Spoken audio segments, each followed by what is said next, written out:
Ndabaye ikaze mwese imigani y'ikirundi TV. Nimwibagira kuri subscribe, like na share, muzamugoza cyane. Igisomwa umugwa w'ibikoko, intare, imbwebwe n'inkoko. Igice cya mbere, ihitamwo ry'ubwami. Kera hari igisagara kidasanzwe cyane cyitwa ubwami bwa Vichakani.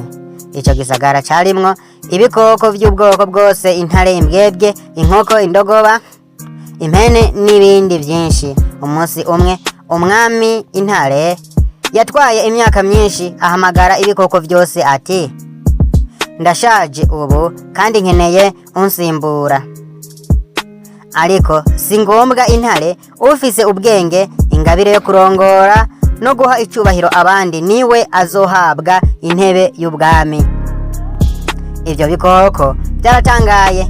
Iyo mbwebwe iratwenga cyane, iravuga iti: haya ayo n'amahirwe yanje, ndazi kurya imivyimba yose y'ishamba.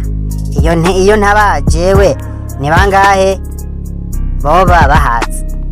Inkoko mwijwi ritoya iti: sindi uhambaye, ariko ndazi amahoro, ndazi igihe cyo kurira n'igihe cyo guceceka.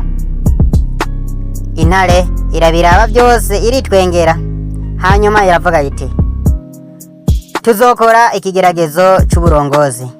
Muzoja mw'ishamba ry'umwiza, mugarure akana k'urukwavu kazimiye. Uzoshobora kukagarura atankomanzi azoba umwami.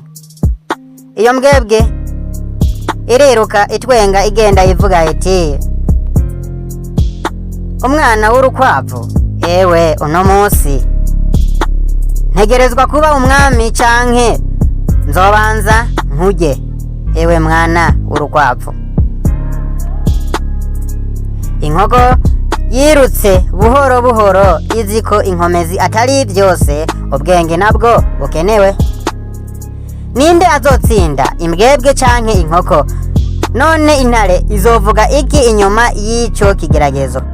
Ntimucikwe n'igice cya kabiri kugira tuzorebe nike igikoko kizotsinda. Kuri ivyo rero nimwibagire kuri subscribe, like na share, muzoba mugize neza cyane.